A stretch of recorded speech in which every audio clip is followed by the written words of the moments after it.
My name is Stephanie Cristello. I'm the Director of Programming for EXPO Chicago, as well as the Editor-in-Chief of The Scene, Chicago's International Journal of Contemporary and Modern Art.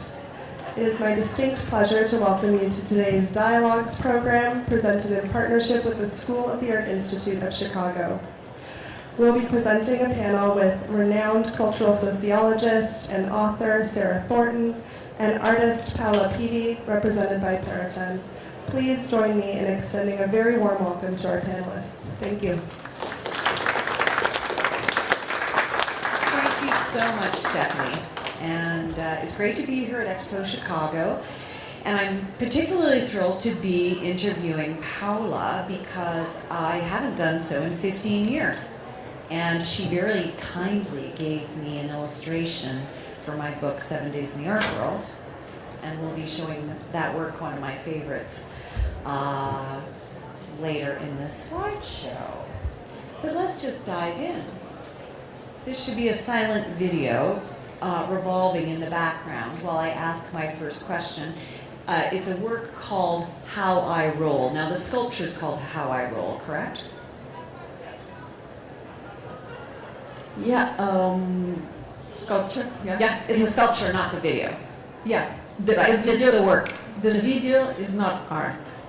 Excellent, just checking on that. Now, let's see. You graduated from high school in Ottawa, and then you lived in Milan, or actually outside Milan. You lived in Shanghai. When you had your PS1 scholarship, you lived in New York. Then you lived in Alicudi, Sicily, which is a little itty-bitty island off the coast of Sicily. Then you lived in London. Then you tried to live in the Alps but didn't like it so much. And then you very successfully lived in Alaska for 6 years. And then you went to Dharamshala, India. And now you're looking for a home? Or what's going on, and how do you choose where to live? So I went to Dharamsala, India just for research, but then it ended up 4 years in India, stuck against my will because of a court case, which I initiated. And after this court case finished, I went back to Alaska for another 6 months, and now I'm on the road looking for a house in Italy. And why are you going back to Italy? How do you choose where you live? I choose the place that gives me the most excitement. And definitely I'm looking for a connection to the planet. Mm-hmm. And usually I like places which are like islands, which are separated, which are confined environments. And you prefer the rural to the urban?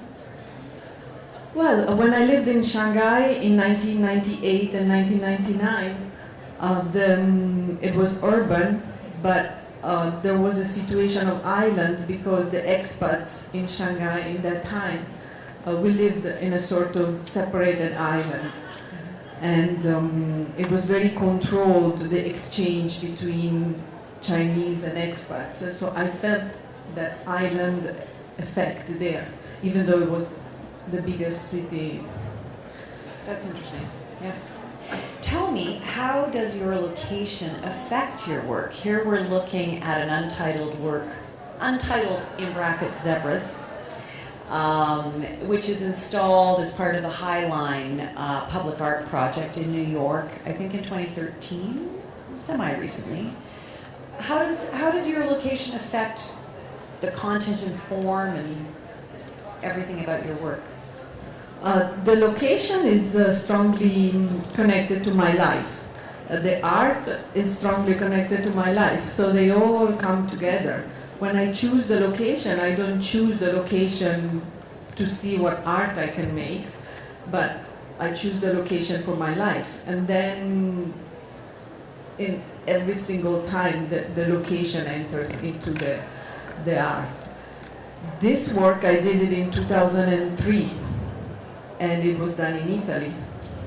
So I was sure it was done in Alaska.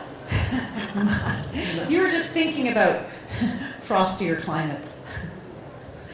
So this place is near Rome. I mean, not that near, but they are the mountains are close to Rome. And it had snowed, or you did that photoshopped? No, how did you make this work, please? Tell us. So there is absolutely no Photoshop. This photo is an analog photo. You remember analog photos? Yes. So I had the idea to bring zebras to the top of the mountains where it's snowing and where there is this blue light.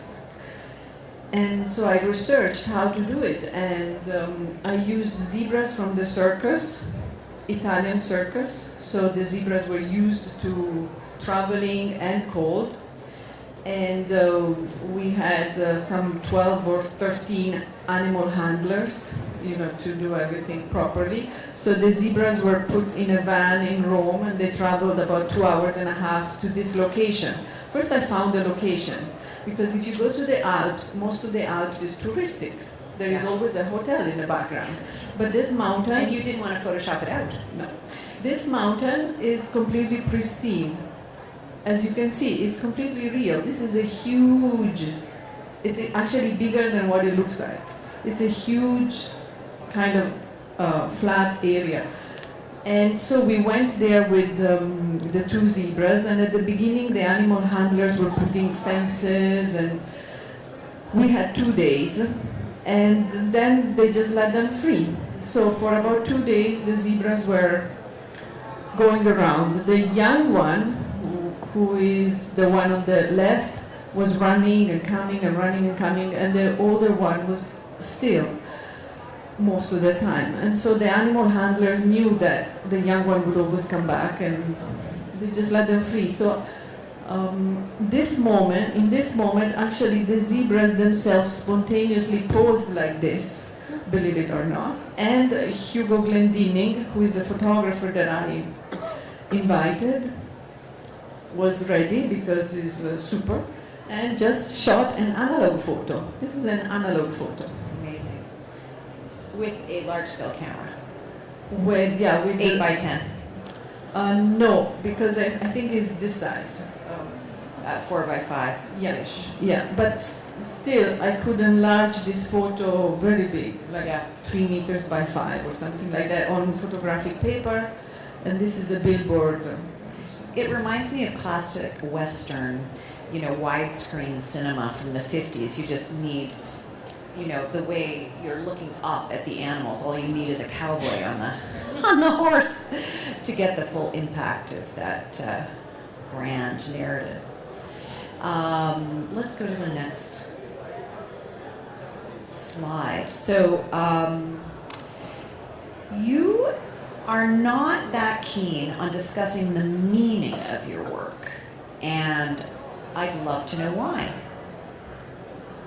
It's not like I'm not that keen. I would love to, be able to be an Einstein of meanings of words, but the work speaks a language that it's higher than what I can do with words. So I could just, be like stuttering some words which would not give any justice. So like I just did with the zebras, I can sneak out of it and tell you trivial stories of how these alligators ended up in whipped cream, or how. But is it really? That's not really the point, I communicate with the art, and that's the best I can do. And also, I know some artists don't like to talk about meaning because they don't want the work attached to any single meaning, and they relish the different interpretations that different people bring to the work. I mean, I love this piece for a lot of reasons. I mean, it strikes me as incredibly unnatural to put a non-mammal with a pile of dairy. They're called mammals for a reason. And while some animals might, eat the whipped cream, this carnivore is really not interested in this foreign substance in any way, shape, or form. And then, of course, there's all the the issue of color, because of course you imagine like goopy white paint infiltrating this multicolor environment. I wondered if anybody had any quick and easy interpretations of this particular image.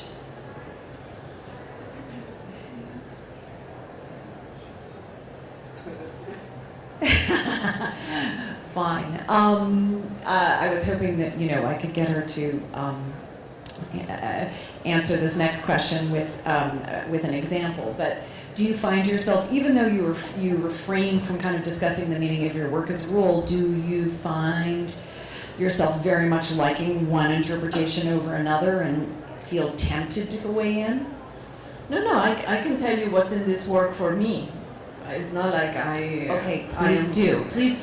So it was done in Florida, and this made a lot of sense to me. It's that mixture of wild and...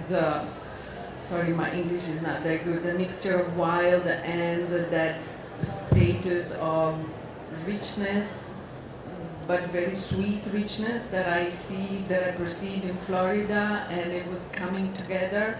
And once it comes together, it opens up, you know, a universe. Because I think that's exactly what art does. In a split second, if you like that art, if you connect with that art, in a split second it teaches you something that would have taken a lot of time of experience to absorb. Mm-hmm. So your brain or your persona or your soul just receives an overload mm-hmm. and cannot decipher it precisely. That makes sense. Yeah, there's a kind of comment on decadence, and that can go along with this too. Let's go to the next one. This is the wonderful untitled donkey that Paola kindly allowed me to use as an illustration. And the first thing that comes to mind, especially in the light of the weather we've had in America recently, is how do you feel about climate change?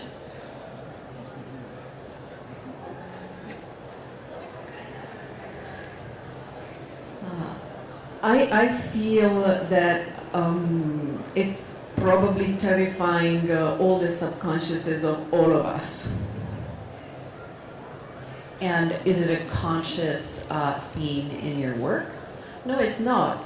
But people ask me if my polar bear sculptures covered in colorful feathers are connected with climate change. And I never thought of that as a connection, but maybe it is. It is fueled by my terrible fear. I mean, can you imagine a world without the North ice? It's like change is scary. Imagine that kind of change. And do you not think about it consciously because you feel like as an artist there are a set of concerns that should be at the forefront of your mind, and those are the ones you address first? Do you feel like politics is not something you want to be consciously addressing in your work?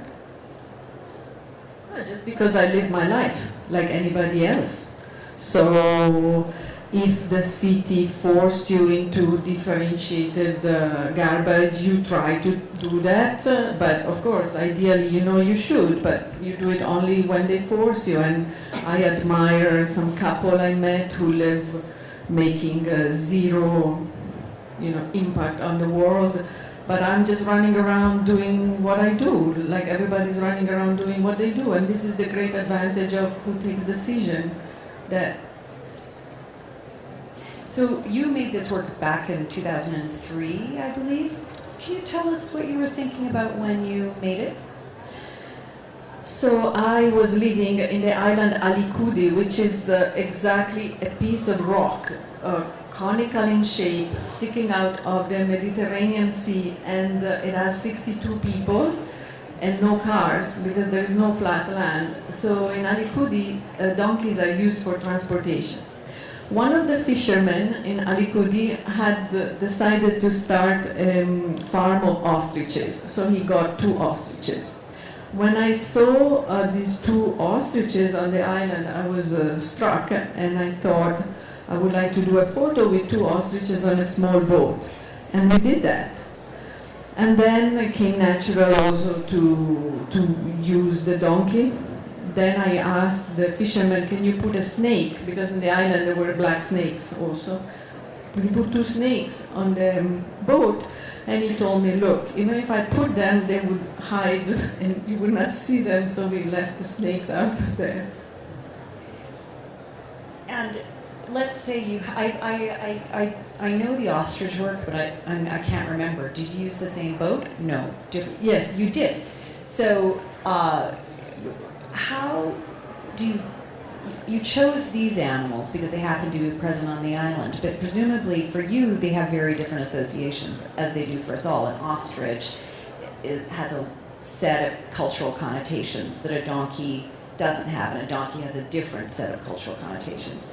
How do you see that with regard to these works? I don't have an answer. They're like different characters in a play. They're like they have their own role. The ostrich was terrifying because his neck is like a snake, and the way it moves and the way it approaches. And they're pretty aggressive too, actually, aren't they? I thank God I don't know, but the donkey is so sweet, but I don't have a smart answer. Well, they're great, thought-provoking works, nonetheless. Whoop. So this piece, I believe, is just called Interesting, and it's from 2006, and it seems, I think you're on the record in various ways talking about it in relation to race. And I was wondering if you would tell us about it. So I had the idea to have the museum. I was trying to think about the Kunsthalle Basel in those days, and I had the idea to have the museum completely invaded by white animals roaming around. I didn't do that at the Kunsthalle Basel, but I did that at the Galerie Perrotin. And in the Galerie Perrotin, it lasted for 1 day, the opening day. So then I was approached by Massimiliano Gioni, who wanted to redo this performance and keep it in a proper and safe way for one month, or for the duration of the show, whatever it was. And so we redid it with a large group of white animals. You can see some of them here. Once I had that idea, I thought about it, and clearly it is associated with the stupidity of the basis for segregation based on the color, which is always, I don't need to go on. You worked a lot with live animals in your early career, and you still do, but you've moved into working with sculptural taxidermy and other animal forms. When did you make that transition? But to go back 1 second to that work, Okay. Again, one more time, this is not exclusively a comment on race, and it could also not be. It could also be a monochromatic painting. Yeah. It could be like a crazy performance, because actually the viewer would enter the space from this side, and as you can see, you have one of my sculptures in the back, and then the show continued, so the viewer had to walk through the white animals. So I had people help the viewer walk through the white animals for comfort. Yeah. And so it could be associated to one of those crazy performances from the Austrian artists, who I always was very impressed with, where you get down and get dirty and get but still here you didn't have to get dirty, but there is like a sort of caravan, carnival. So there are so many things in an artwork. Mhm. Thanks for adding that. Robert Ryman would be happy to know. Now this piece is called One More Cappuccino, Then I Go from 2007, and you often use the first person in your titles, suggesting that you're the leopard in this instance, or you're the plane in the sculpture that we showed in the video at the very beginning. And certainly there's a lot of engagement of people's emotions, of the viewers' emotions. How do you think about playing with that when you're making work? It's one of the things I really enjoy about your work, actually, that there's not just an intellectual but also an emotional engagement. I have a question for you. Sure. Do you think that art, like in the 70s, 80s, even 90s, was therapeutic? Therapeutic? I think it depends on which artist you're talking about. But there was certainly a kind of dry, conceptual, academic thread that goes through that period, which shunned emotion and actually shunned color even. There's a lot of like black and white conceptual work which kind of didn't really want to engage affect. But I think there's a lot of other work that did. So I wouldn't say, I don't, every era it's pretty polyphonic with a lot going on in it. So I wouldn't say that. For me, personally, those, for example, the black square, Yeah, or those completely white monochromes, yeah. were very therapeutici, Therapeutic. because they showed that you can change from society. Society imposed the colorful flowers for hundreds of years, right? And when they came with that, I did not see the dry black or the white monochrome, but I saw something that was teaching me how to live my life, and how freedom and Shiny conventions. arbitrary decisions, all these things. So for me it was very therapeutical. So then again, I if a person in front of my art has a strong emotional reaction and cries, I would personally be happy. I mean, I love art that makes me cry. It doesn't happen that often, but for example, when I was a student, it would happen very often because everything was so new. So it's super welcome from me. Like, we live only once. So. Yeah. Well, and actually I would say that most of the work of yours that I've seen makes me smile and kind of makes me kind of quietly laugh to myself. And this one is maybe an exception insofar as it's a little more sad than the rest. So it's got a different kind of affect. Cappuccinos are such a social thing, and wildcats are loner animals, and he can't, it's just one more cappuccino, then I go. It's the disjuncture, isn't it, of nature and culture, and the social and the asocial. It makes it feel poignant. But it's important to say that this was a performance. Yes. I mean, it's important to say that the Kunsthalle Basel allowed me to build a cage, which was huge, over 2 rooms, so that the leopard could roam in 2 rooms, and the viewers could also, outside of the cage, go in 2 rooms. And this is just one corner of that inside of the cage. And then I set up 3,000 cappuccino cups with all the with this kind of architecture which I built. It was like a landscape. And then the Kunsthalle Basel allowed me to bring a live leopard there. But this happened in 2007. I thought it was a great excuse my English, it was a great gesture, of the museum to try and to do something also a little bit potentially dangerous or, not exactly politically correct, but it was a great opportunity given to a young artist. And if you think about it, it was. So the plan was to have the live performance during the opening. But when the leopard was delivered, it terrified the people who were present. That was hours before the opening. It terrified us.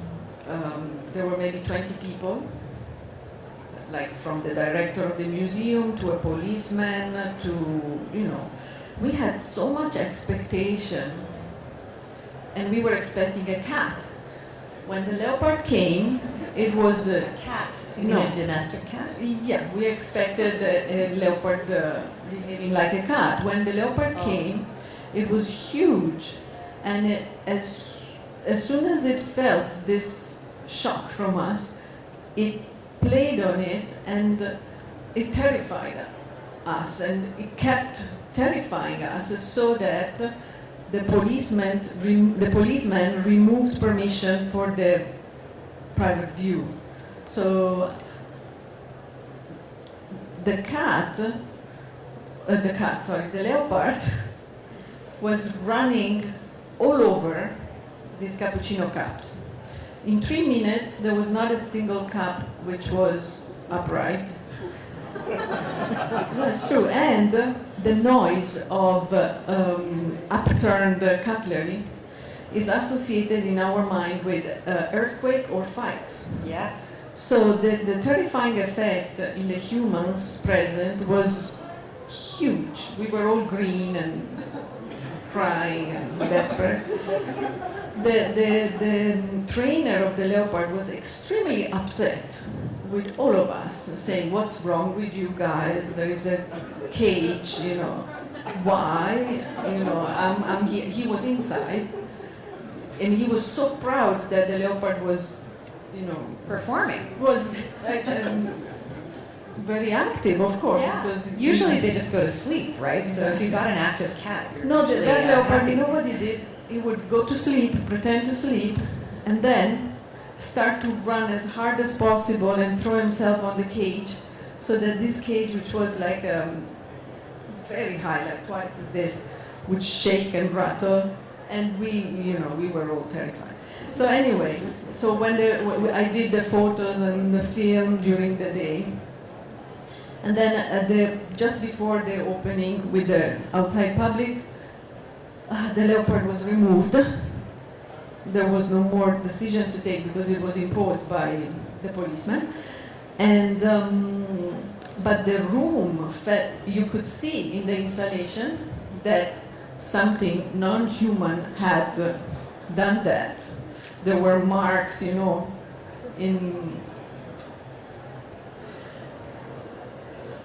So the emotions that I was reading off the still image are diverged drastically from the feelings of most viewers during the performance itself. Well, imagine if I have to tell you what to think and feel. That would be, please kill me on the spot. No. Yeah. Everybody should have freedom of thought. So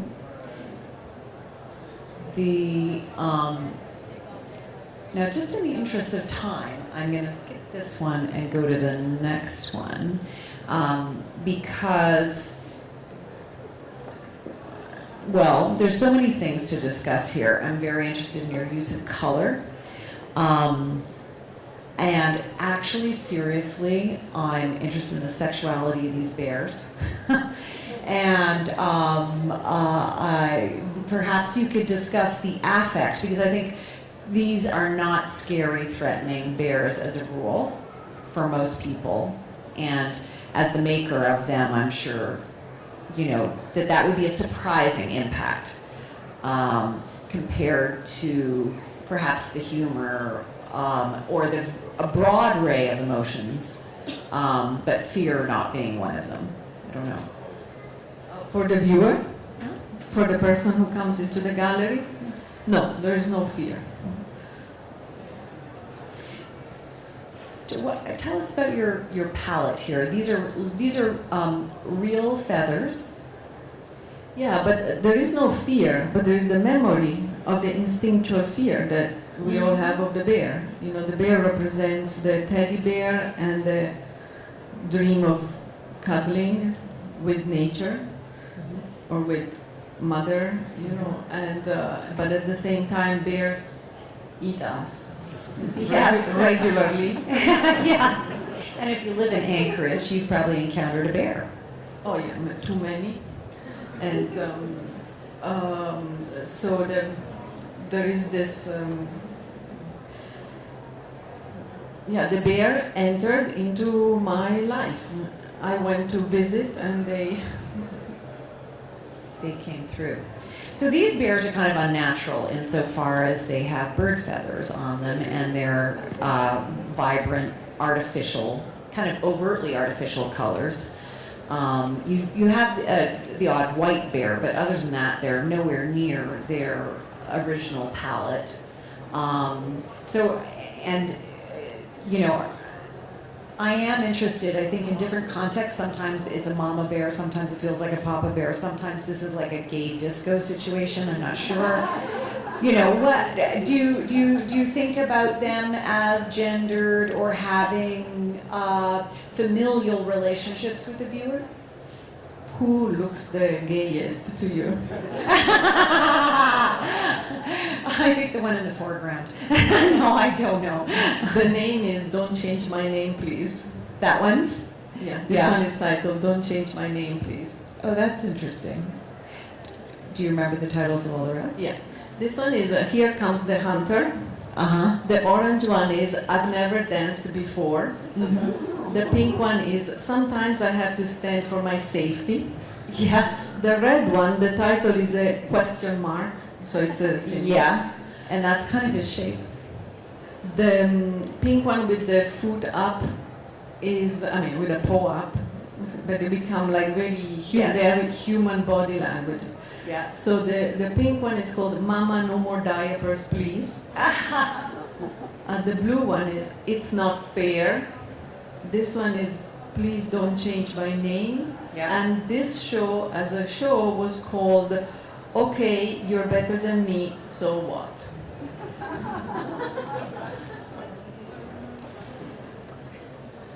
So the author of all these titles is my husband, who is he's sitting over there.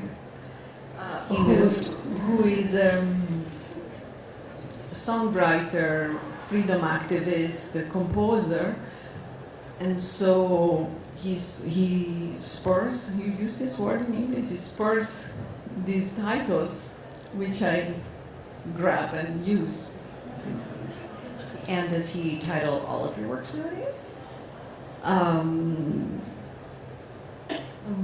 Like the exceptions are so few that, yes, all of them. And that's interesting to me. I think many artists who don't feel as empowered with words as they do with visuals, rely on close others to help them with the titling. I know Mauricio Catalan often, will talk to Francesco Benami, and Benami has given him a lot of titles over the years. And I think close curator and critic friends and spouses are often involved in this way.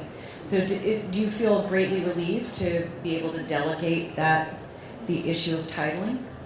Sure, it's a pure luxury. Right? I can choose.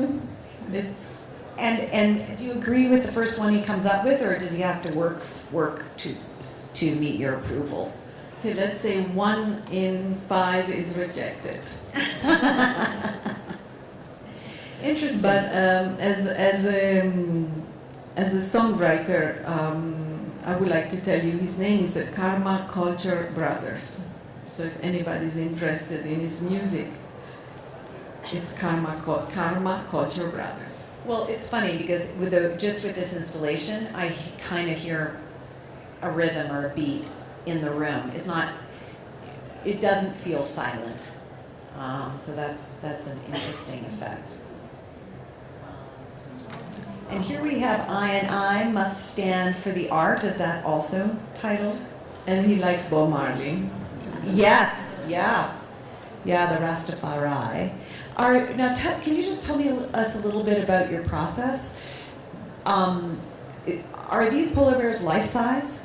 Yes, they are like adult males to like the largest size, regular size that they reach, and they are really humongous. When you meet a bear in nature, it feels larger than, it feels like a creature from a fairy tale. When you land in Anchorage Airport, there are many taxidermy bears, and you immediately have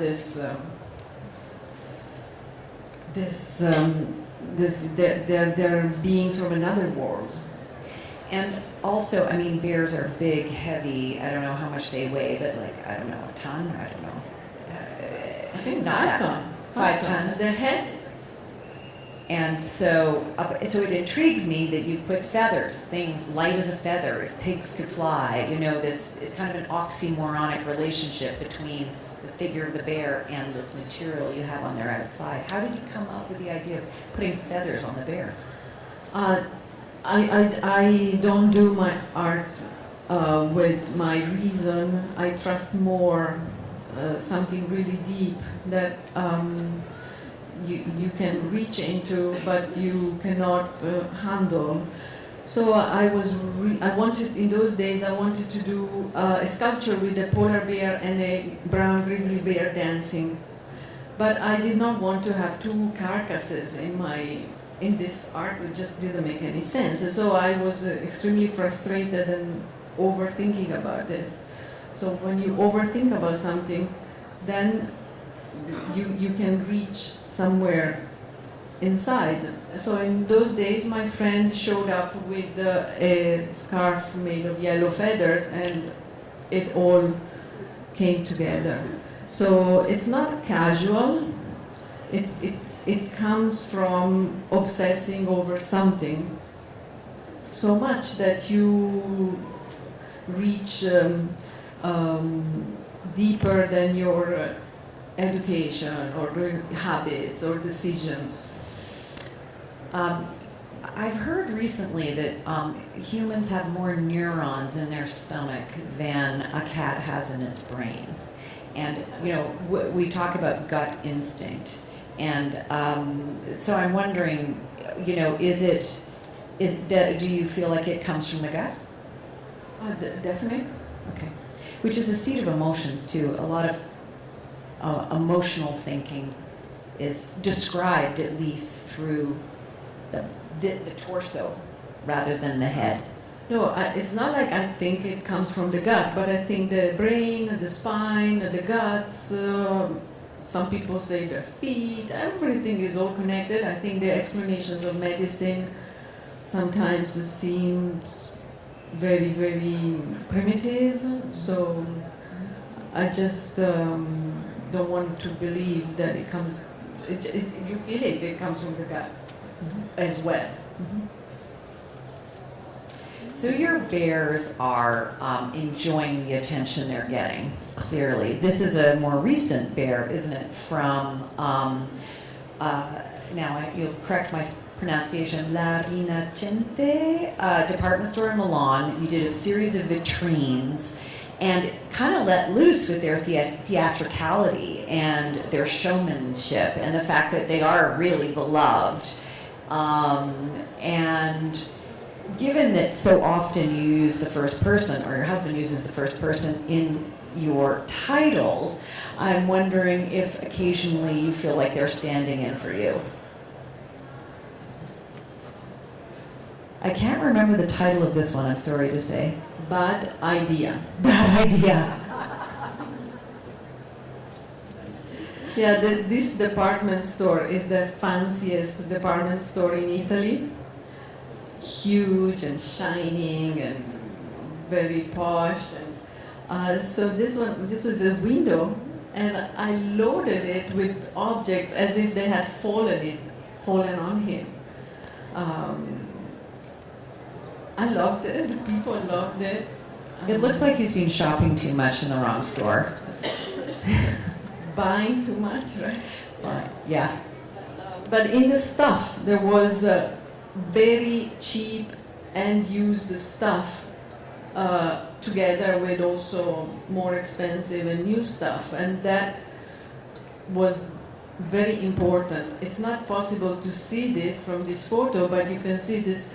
There's a tiny angel here, like a disgusting little ceramic souvenir that would never, ever be sold in that shop. So there were old shoes also, and just, so it was a kind of garbage in this window.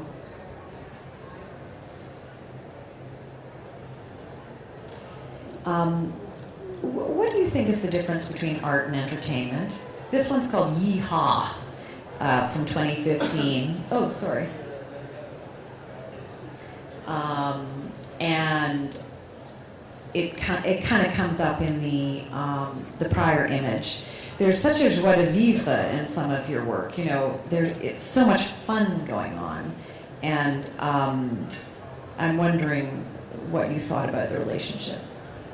So I spent all night thinking about this art and entertainment.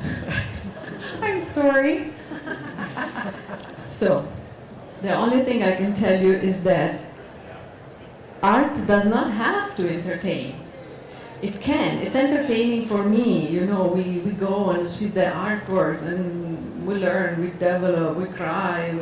It's a very sophisticated entertainment, but it doesn't have to. There can be great art that is not entertaining at all. Or then there must be great art that is super boring. There must be, because it must cover all aspects. But now don't ask me to name one.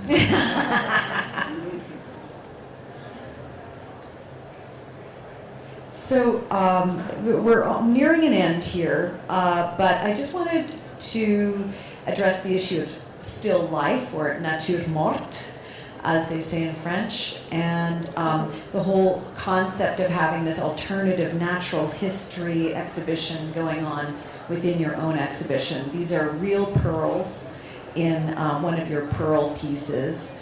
An ox, is it an ox? Muskox. Yes, thank you. Surrounded by coffee beans. And then our longtime friend, the donkey, in the boat. Do you think about natural history museums or when you're installing? And what is the most important thing to you about the exhibition process when putting together a show like this? Can I go back to the previous question? Yeah. So you must also say that entertainment can become art. Oh yeah, I think so. Yeah. Willing or unwilling. Yeah. That's the whole history of pop, in a way. Pop music? Well, pop art, like pulling Marilyn Monroe into a painting. No, but I mean, you know. even pure entertainment can pass the threshold and be art. I'd agree with that. I think that certain circles may think that art should shun entertainment to differentiate itself from mass media and from easy pleasures. But personally, I happen to love art that entertains my mind and my body, my emotions, and but you know, with perhaps different ideas than one might find on television. That's my feeling. If you wanted to know. And we're here to talk about you, not me. So, and we're running out of time. So, do you want to? Should we go straight to? We can do talk this about one. this. Okay. You're right. There's a wonderful comment about this room, that it looks like a natural history museum, because that is a very fascinating place. And I also find this room very fascinating, and it touches on man-made things and animals and taxidermy, death. And the way man consumes, the way people consume nature, the coffee bean kind of is on its way to the cappuccino. And we're moving on to questions, but this particular work, I Am Flying to Hong Kong, happens to be installed at the fair on the outside of the Perrotin booth, right in the middle of the fair. And it's also an amazing performance and video where you see the takeoff and landing of an entire plane where each seat has a goldfish and a goldfish bowl on it. And oddly, for me, this seat belt around this kind of sphere is almost like a womb for the fish. We started with a plane rotating around. This is how I roll. And here I am flying to Hong Kong. Any comments about what it's like to show your work in fairs compared to, on large billboards or in department store vitrines or in museum settings surrounded by only your own work? The fairs, to speak the truth, only the truth can be useful to somebody. The fairs always bring a little bit of a sadness, of a bitter feeling, because we have the advantage of the huge numbers and of the speed and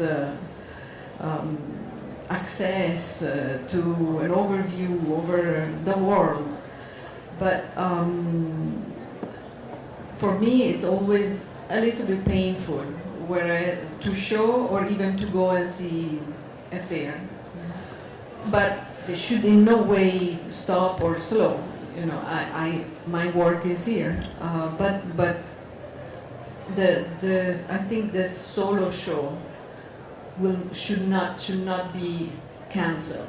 As we change systems, should not be forgotten or eliminated. It's funny because as an author, I really identify with artists who feel some discomfort at fairs, because it's like an author going into a bookshop and just seeing all those books and then wondering why there's only got one copy on the bottom shelf or something, rather than being in prominent display. But I love looking at art at fairs, and I'm kind of tired of people saying, art fair is not a good place to look at art. I disagree. I think, this cliche we have, art stands the test of time. Well, I think one of the tests in our world nowadays is an art fair. And so I actually, it is a kind of brutal, busy environment with too many people and too much art. But if you can kind of have a piece still command any attention whatsoever, it's a great success, So I actually in Perrotin chose a good work for the fair because, people have flown in, there's an access point, and, after you've had lunch and had a coffee, there's always the mind space to kind of appreciate individual works. But I really welcome what you say about the fair, because I'm really ready to throw away, for example, the principle that art must stand the Test of time? No, I think all these principles of the last century we can discard. And for example, in even readings and interpretation of art from before, we should discard. Now, every time I read that explanation of Duchamp about the ready-made and the decontextualizzazione, Decontextualization. yeah, I find them fictitious and wrong. So I am totally, welcoming your principle of this is what you just said. Thank you. Thank you. Well, I hope someone has a question or two for Paola. I know we're running, we started a bit late, so I'm hoping we can run 5 minutes late. Hi, I have a question. What is the base of the bears? Is that paper mache or? It's a sort of hard foam that can be sculpted. It's called polyurethanic foam. Say that 5 times. Okay, thank you.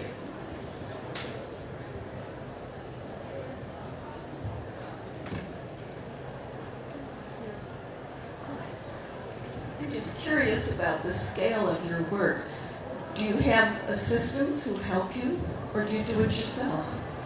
No, I do have assistants, but they are a loose team of people a little bit all over the world. I don't have a studio with an office and a team always in one space. I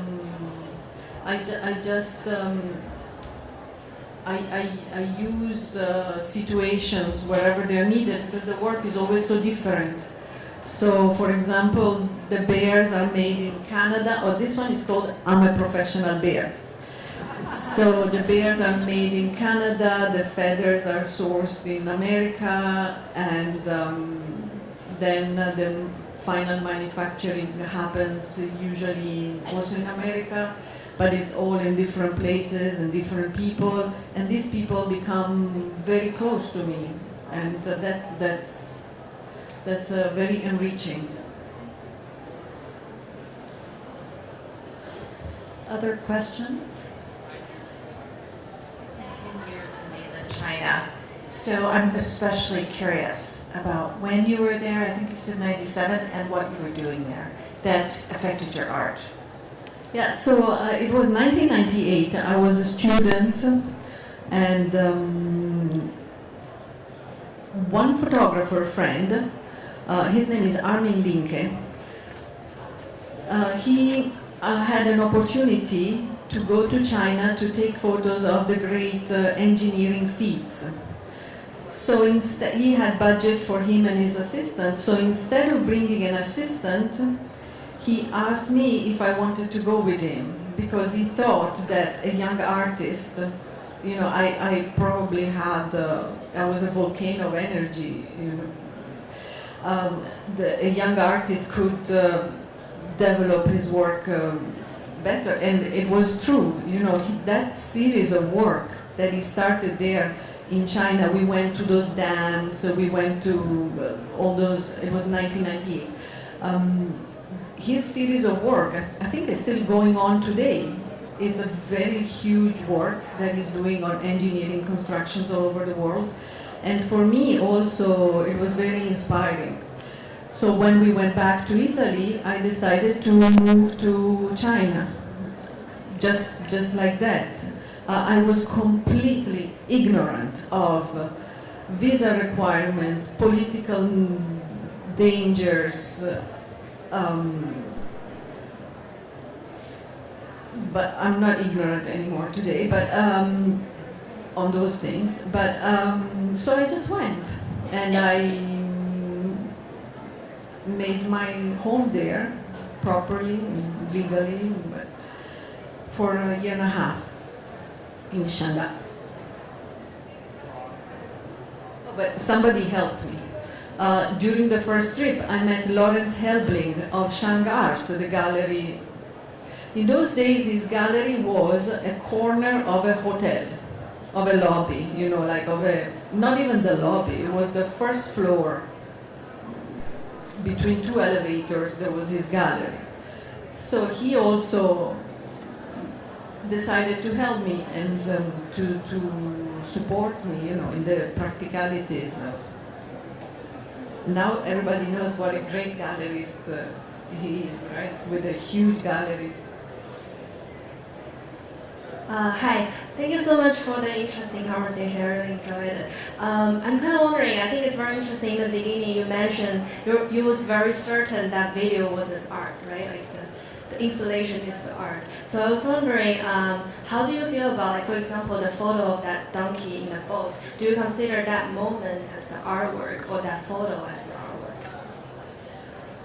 The photo of the donkey is art for me, the photo itself. And the action that brought that photo, I can consider it a private performance.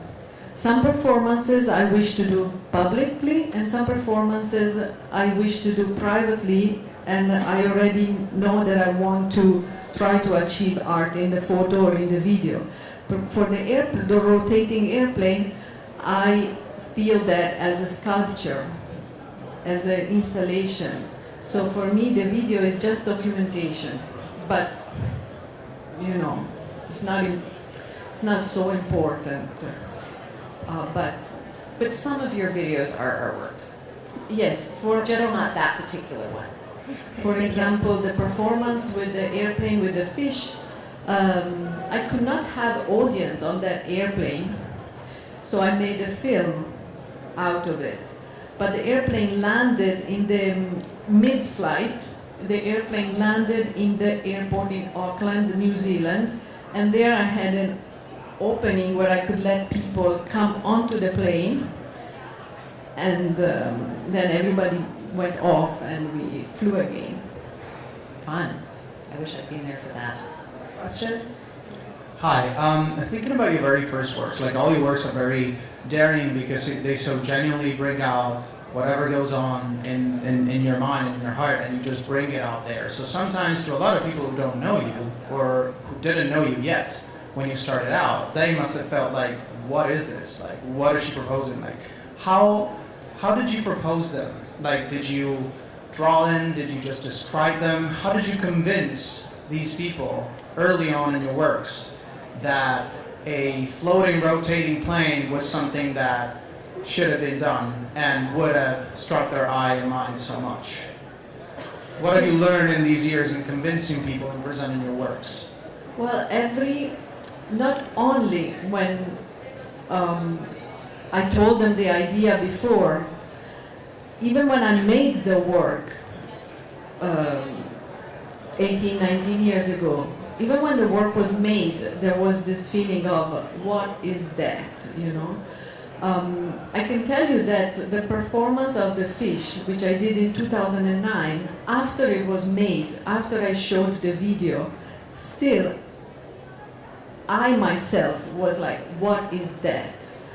And I had a horrible, the first time I showed that film, the director of the museum was incredibly disgusted with me and the film and the story. And now, it's been 7 years later, I showed that film in Dallas Contemporary, and finally I myself and the audience could digest it and take it in, you know. So maybe, or like when I designed this ring in 2001, people found it disgusting. Not even a single one was sold. Now people always compliment me, you know, like we are in 2017. And there's a brand at Barney's that makes a whole pile of things that look very similar to that, Okay. and they sell for huge sums. So, but so your question was a different one. How did I do it? How would you describe your relationship with your patrons and your dealers in terms of the way they occasionally need to support you financially for larger projects? So this is a very good question, but since he's curious about that, the drawings, I just, you know, I just keep pushing, make a drawing, tell them, and occasionally somebody gets it and wants to help, and it happens, and there is no end. I never stop. I never stop. So many things didn't happen, and some did. I mean, most did, and some didn't. So you just tell them, and so that is a wonderful question. It's a spin-off of his question. It's like Yeah.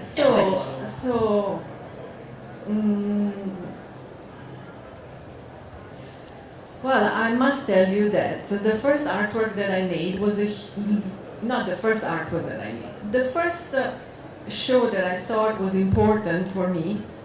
At that show, which was a student show, which was happening by the side of a very important international show called Fuori Uso in Italy. So there was the international show with all the big names like, I don't know, Kiki Smith, and then the student show right next to it. So for that student show, I wanted to do the best I could. So I wanted to take a lorry, one of those super long, truck is the shorter, the long version of the truck. And I wanted to put it on the side. So I didn't have any gallery, I didn't have any money, I was supporting myself with a job and going to school. So I just kept, trying and trying and trying, and I did it completely by myself. By getting, first I got a loan from my uncle, put the loan in the bank, he sent me the loan to the bank, it was like the equivalent of $3,000. I was, my bank account was minus $3,000, so the bank said, thank you very much, great. So then I needed another loan, and I kept trying. I got second loan from two people, and then with this $3,000, the luck was that my grandpa was living in the city of the show, so I moved in with him, and then I found a stolen truck. I went to a truck dealer who had a truck that he could not sell, but it was new, looking new, quite new. He could not sell it because it was stolen, so he rented it out to me. So I just keep trying. At that show, there was an extreme opposition. There was an extreme opposition to me doing that truck. Until one night at the dinner, the famous Italian artist Ettore Spalletti, there was like a revolt. Everybody was like, don't let the girl do that truck, because my painting next to the truck is not going to be visible. So then Ettore at the dinner asked me, why do you want to do that truck? I was a heavy smoker those days, so I told him, I want to do that truck because I had my cigarettes, I want to do this to the truck. And so Ettore said, that's it, let her do it. And he told the organizer of the show, let her do it. And so I did it. So the support of other artists can come in very handy. Yes, definitely. We've got our last question here.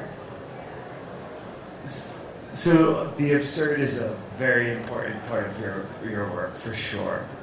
But you definitely ride the fine line of art as the absurd and silliness. And I have to say that you always seem to be on the art side. But how do you, and I know you laugh sometimes as you install your work, but how do you decide what is art and what is silly? So,